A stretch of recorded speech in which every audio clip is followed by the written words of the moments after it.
ख्रिस्टान दुलड़िया बुहा मिश्रा को तेहना भागी संवाद रे जीशु मसीह अड़ी मौज आज बाबते लयाबुन काना। जीशु मसीह दोय मेनिदा जे इन दो जेरूशलेम रे आयमा दुख कष्ट हारन नाम हुयु तिñो आर जेरूशलेम रे मेना को नुकु मारांग नायकी को आर नुकु फरीसी आर सादुसीस नुकुआ तीते इन दोñ गजोआ आर उनका गी तीसार दिन हिलो रे आर होñ जीवित बेरेरुआ। मेनखान नुआ कथा आंजम केते पात्रास दो जीशु नासिया दानांग रे इदी केते जीशुई मिता दिया, प्रभु नुंका दो जमन आमा जिंगी रे आलो हुयु। मेनखान जीशु दो उनी रॉ रुवड़ दिया, मेन ओचो में शैतान आम दो ईश्वरा मेन जंगा लाका दो बाम हुदिसिदा, आम दो होड़ा मेन जंगा लाकाम हुदिसिदा। जहां गी इने पांजायिन तबे उनी दो आया क्रूस गो काते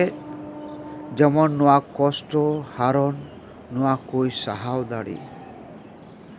जहां गी आया जीवी दोहो जुगावा उनी दो उनाय आदा, मेनकान जहां गी इन लगी आया जिंगी आया जीवी बाय दाया मायावा उनी दो जायजुग जीवने नामा। जीशु आर होय मेन इदी किदा, नुआ गोटा धरती आम दोम नाम किदा, मेनखान आमा जीवी आमेम आट किदा,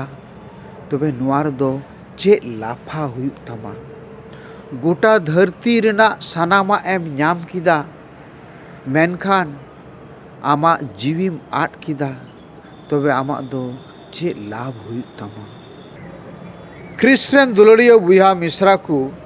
तबे तिहिना भागी संवाद रे बुन नेलिदा जे जीशु मसीह बाडाई तुलुई आया जिंगी रे उका को हुयुआ उना बाडाई तुलुई आए आंगो चकादा। आयमा हड़ बुन हुदिसा जीशु मसीह को गज किदिया, मेनका तिहिना नुआ भागी संवाद बुन नेलदा जीशु मसीह दो नुआ को आया जिंगी रे आए आंगो चकादा बाडाई तुलुई नुआ हारन कष्ट दुख। आदो नुआ दो आबू लगी नुआ गे शिखौना नुआ दुख कष्ट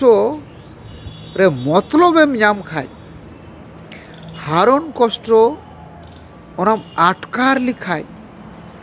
तबे कष्ट दो बनुआ। मेनखान आबू दुबुन हुदिसा जे नय आबुआ जिंगी रे दुख कष्ट मेना ओना मतलब आबू बाबुन दोहयदा, तबे मतलब बुन नेलदा जीशु मसीह पे दिन बाद गज को खने बेरे रुवाड़ना आर नोंकाते ईश्वर बाबा आया ओकाटा पुंथा मेना डाहारे उदु आबुन काना जे दुख कष्ट रहो ईश्वर बाबा मेनाया, रेंगे हारन रहो ईश्वर बाबा मेनाया आर नुआ दो मिटे डाहार काना जे सरिया डाहार कई बगिया डाहार। आर ओना इयते आबो बन नेलदा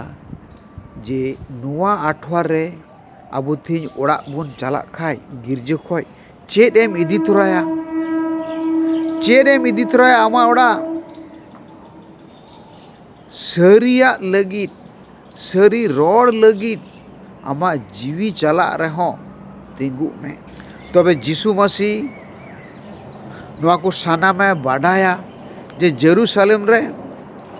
नुकु मारांग नायकी को हतेते उनी दुकु गजेया आर को तुपाइया आर पे दिन रे आर हो गज को खने बेरे रुवाड़वा। आदो ओना इयते नय पात्रा सुकाटा मेने ए प्रभु नुंका तो जेमन आलो हुयु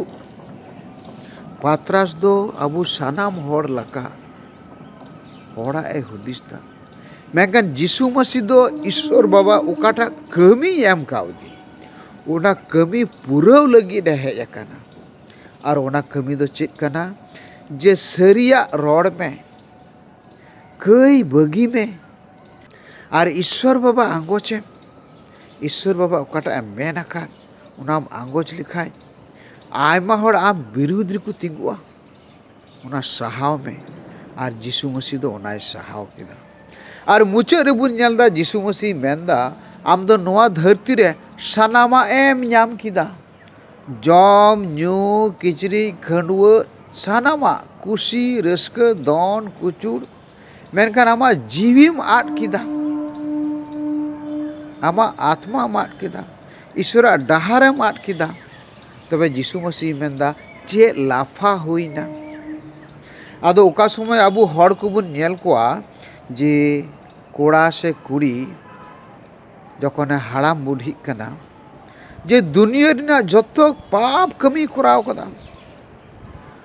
दन कुचुड़ जम ᱧᱩ एने सिरिन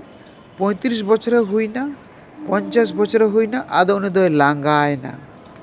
आदो उनी दो चेन हो बाय कमिया चिदा ओका समय दो जतो हड़ दो बांग कईते तुपाव कना कई कईते लांगायना बाय आटकार कदा उना दो कई रे जबेव कान थे कई रे थलिव कान थे आदो जिसु उनकाय मेनदा जे आम दो नोआ धरती रिना जतो रिज रन ᱧᱟᱢ किदाम और आमा आत्मा आमा मन आमा अंतर आमेम आट किदा तबे चे लाफा हुएन तमा चे लाफा हुएन तमा आदो सुलुक बनु तमा हड़ बाकू रोड़ाम कना आम हो बारहे रे आतु करे टोला करे बाम उडुक दाड़ेया कना हड़ आम नेलते एकाल को हिरखक कना तबे ओनाते जिसुई मेनदा जतोआ एम ᱧᱟᱢ किदा जतो कुशी रस्का आम दो दीपिल किदाम ठेमा किदाम मोटरा किदाम और आमा जिंगिम आट किदा चुके चे लाभ हुएन तमा